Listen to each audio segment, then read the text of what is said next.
kind of hard to say, what if, what if this didn't happen? But there's really no point in saying that because there is no what if. There's only the what is. And the what is did happen. So you just kind of have to push forward.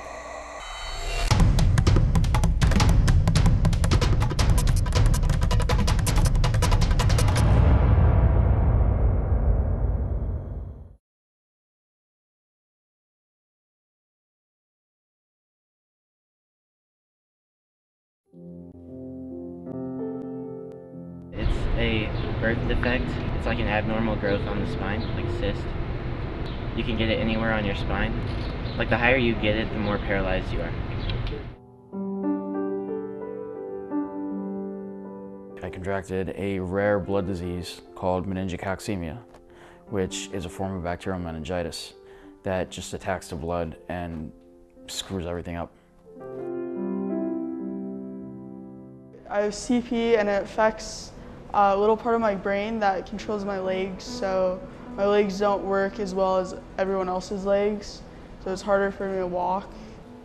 I found out when she was about 17 months old, and I started to have suspicions because she wasn't walking yet. So she was kind of dragging her left foot, and she would push little carts around, and we'd always have to have something for her to push. And so then we found out that she had CP, and it was really tough. I mean, it was hard because we thought, how bad is it going to be? Is she going to be able to go to school and get married, and will she have friends and all that? And so it was tough at first. I've had it since I was born, but it kind of got worse as I got older, because when I was younger I could walk a lot better, and I'd walk everywhere instead of using the chair.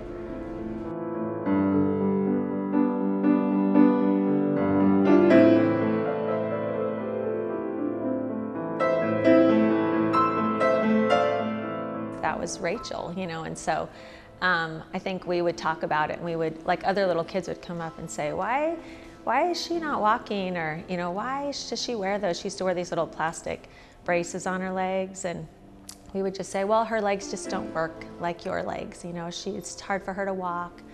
She doesn't have a very good balance. And so we'd kind of just explain it in a simple way at first, and then as she got older, we would explain more about it.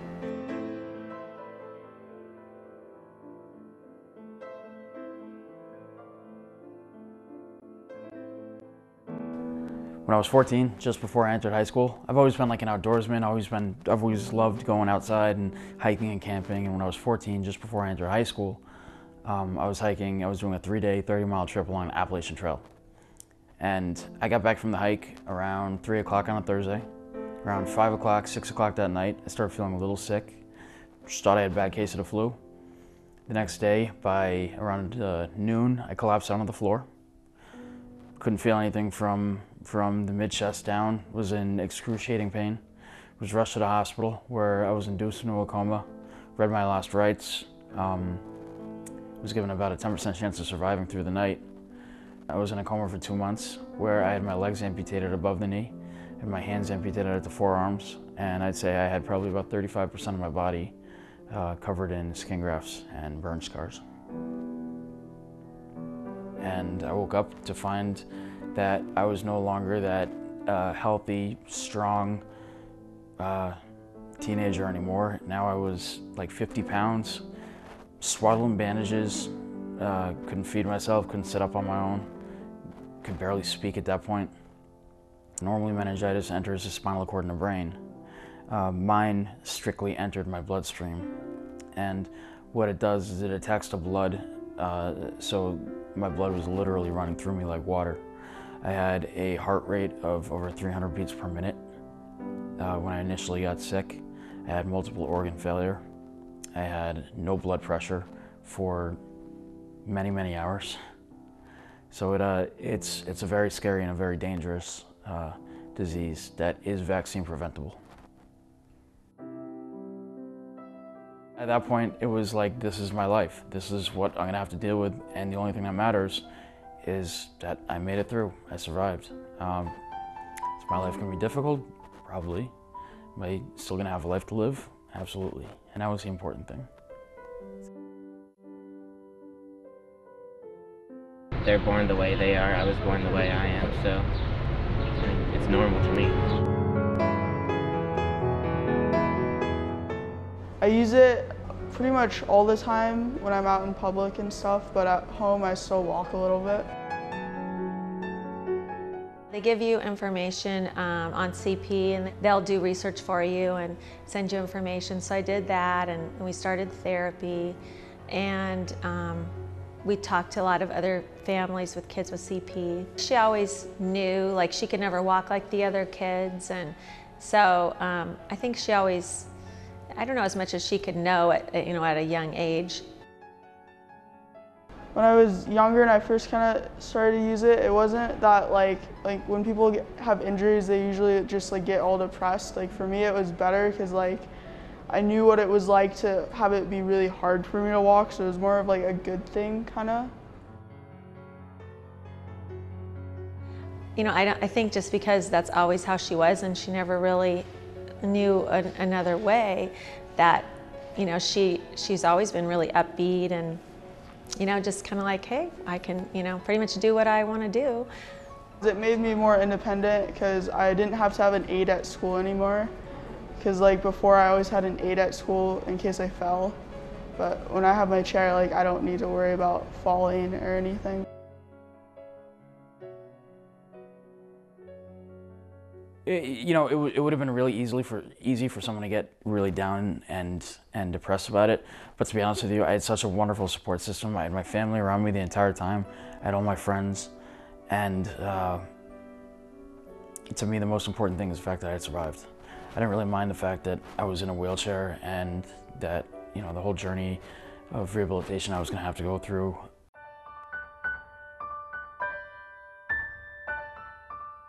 My parents really helped me out a lot. They supported me and did a lot for me all through my childhood, and my teachers also did a lot for me too. It was the captain of my sled hockey team. He was a total Italian from Queens, and he really took me under his wing and taught me not only really how to be, he didn't only teach me about sports and sled hockey, he taught me how to be disabled. But more than that, he taught me how to be a man about my disability. I could imagine all I want that, oh, if I never had lost my limbs, I would be a professional hockey player, traveling all around the world, dating supermodels, driving, you know, Ferraris, stuff like that. You can't really look back on anything with regrets because at this point, there's no changing it. You just kind of have to push forward. I've been asked before if I would rather be like normal, able-bodied than be in a wheelchair, and I honestly wouldn't, because like this is the life I know, and I feel like I have a lot more opportunities now, honestly, than I would if I was able-bodied.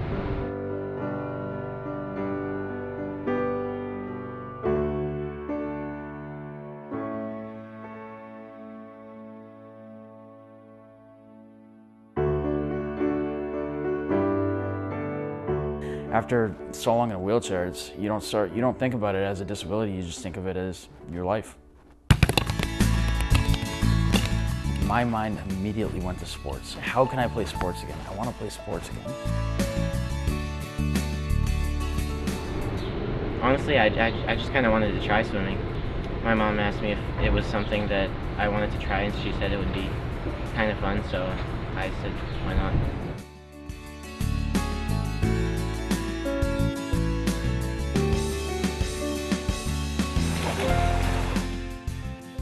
If I wasn't playing sports, I don't know what I'd be doing.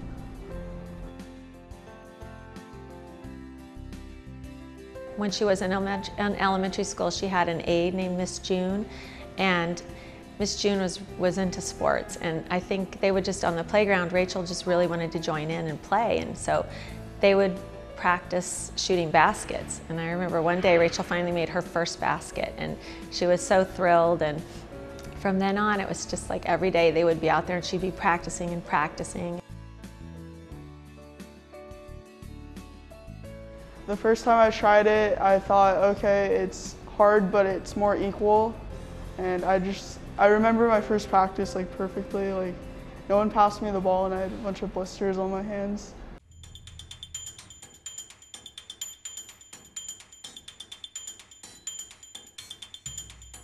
Like 2 years after I got hurt, I've been playing hockey for 2 years, and one of my teammates suggested I go look at a sport called wheelchair rugby.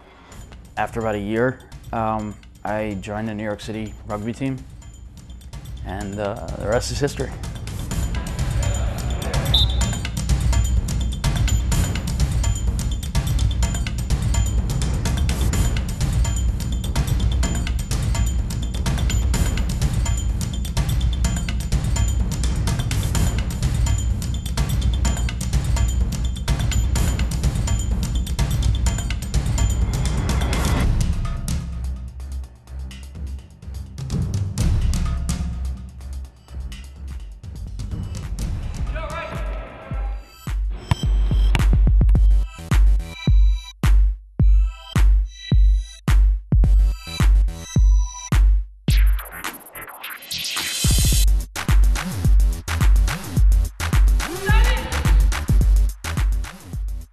She first started, she was probably about 11 and she wasn't really very good. Nobody would give her the ball and I think, oh God, just let him throw her the ball just one time.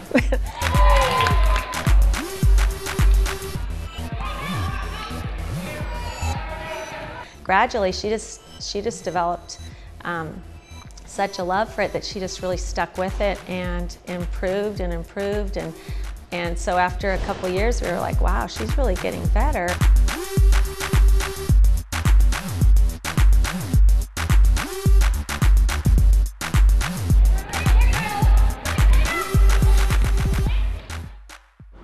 I liked it because everyone had a disability, but it was more fun because it wasn't like, because it was like the first time it was actually kind of fair instead of like trying to play with all able-bodied people. Training is really beneficial to people just because your activities of daily living require a certain amount of strength as well as endurance throughout the day. And imagine someone who's weaker that has to now endure all of those things throughout the day. They now get more and more tired or fatigued at the end of the day.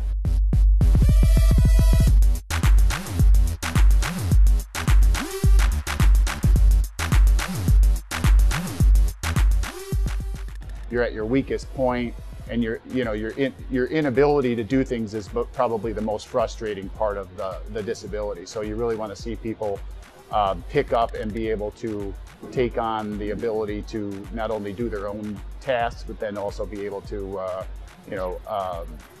see that they can do a lot more than they thought they could, you know.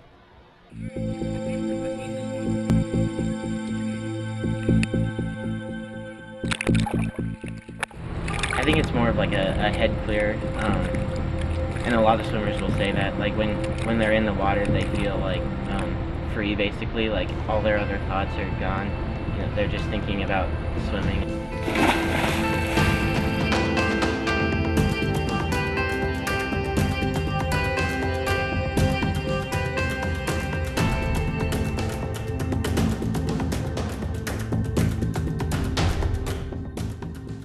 Oh, it's really rewarding to see people change and take hold of fitness, primarily, because you're able to see people not only flourish physically, but also mentally, as well as being able to come out of their shell. So you see a lot of people that may have had adverse health conditions change those. You'll see people that are weak initially that now are strong.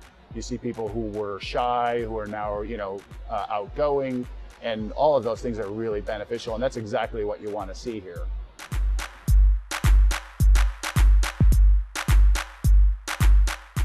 It just made my life so much better, and it just has given me a lot because like a bunch of people at school play sports and I play a sport too, so I'm not like left out in that kind of sense.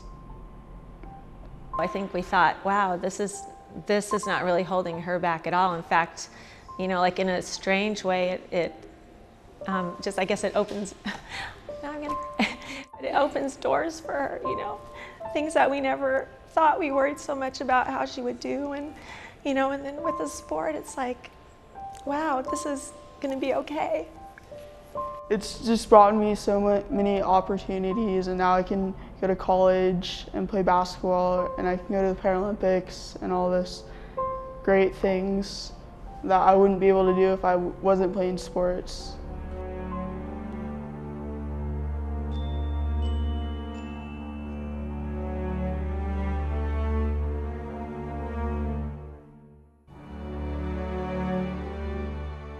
She has such a positive attitude, and you know, she just loves it. So I'm so glad that she found it.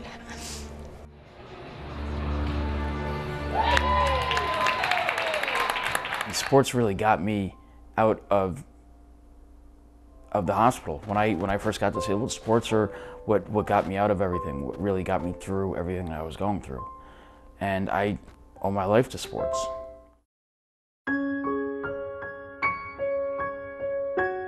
You see what kind of stuff he can do, you know, like without any limbs. Makes you not take anything for granted, you know, like why can't I do that too, or push just as hard?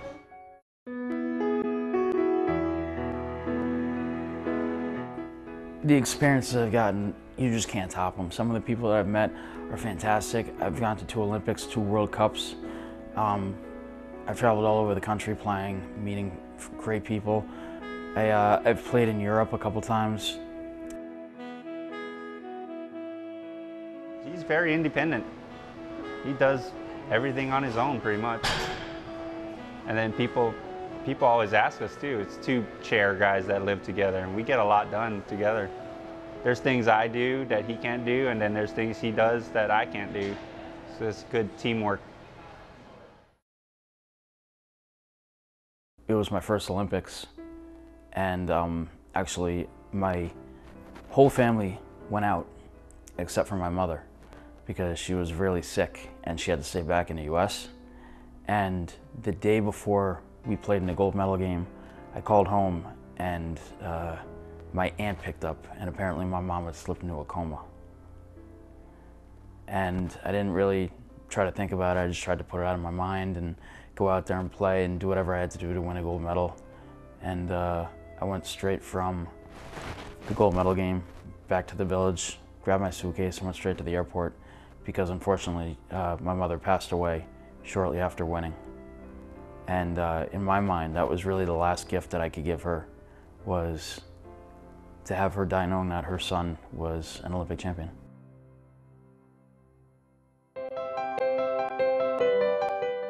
When I was 12, I made my first national team trials cut to be able to go to trials, and my first meet was in San Antonio in 2010, and I thought that was pretty cool because I was swimming against like world-class swimmers from like all over the world.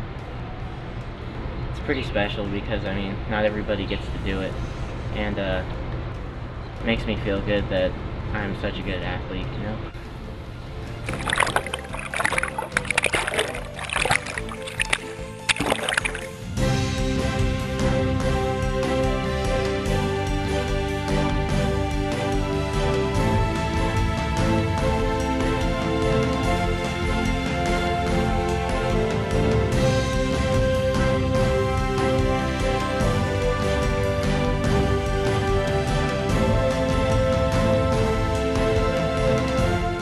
A lot of able-bodied people, I mean, a lot of them don't get to go to the Olympics. And like for me, I have a really good chance to go to the Paralympics because I'm in a chair and because I have a disability.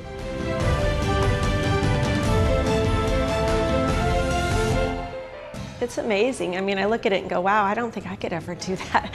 You know, and so I see her and I'm amazed at how much she pushes herself and how well she does and how she just never gives up.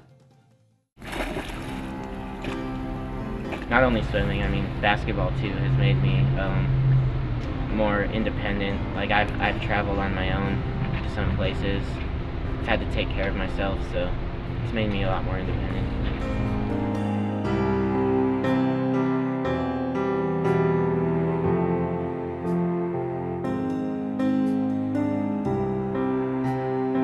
Before I started sports, I really didn't think that there was anything special out there that I could really do.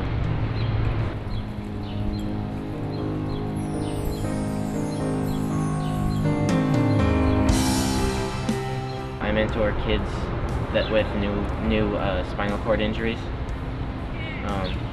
I just basically make it easier for them to adapt to their new life.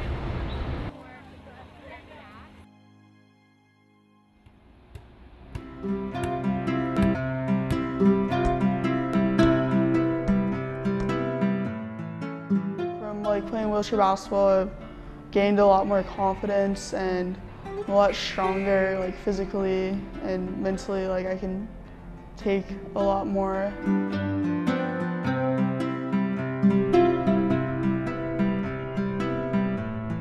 I mean, my teammates, I've had so many over the years in both rugby and hockey, and we're all out there. We all want to win. We're all out there helping each other, and when it comes down to it, all we have out there is each other. So it creates a bond that, you know, we have to trust each other. We have to pick each other up when someone's having a bad day, both on the court and off court.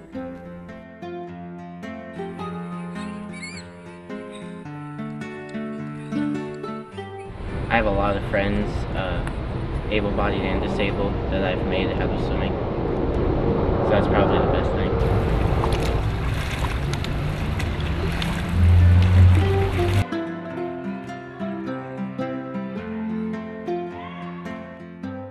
It's really made me a better person because like now in life, like I try to go out and help people and introduce wheelchair basketball to people so they can do something like meaningful in their life and have fun. One of the best things I get out of being a rugby player is seeing a kid coming out for the first time, you know, someone who ended up in a wheelchair, a 21-year-old kid who ended up in a wheelchair a year ago, 9 months ago. And this is his first time out and his first time, you know, being around other guys in chairs and first time ever playing sports since his accident. And just a smile on his face, the look that he has when he's out there, he's just one of the guys again. He's not disabled, he's not, you know, anything any different than anyone else. He's one of the guys, he's on a team, he's exactly the way that everyone wants to be treated is the way that he feels right now. And that's the best feeling to me.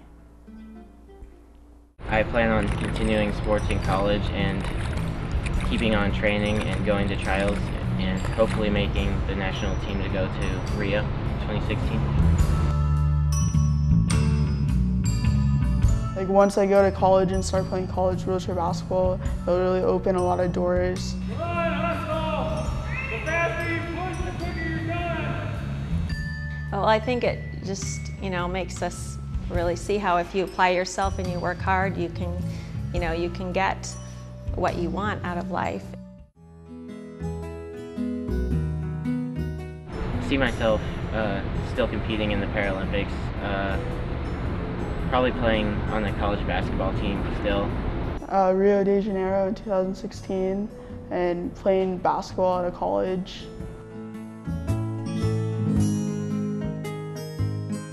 For our club team, we have nationals, our national championship coming up in 3 weeks, and the big goal is to win it all and be #1 in the country.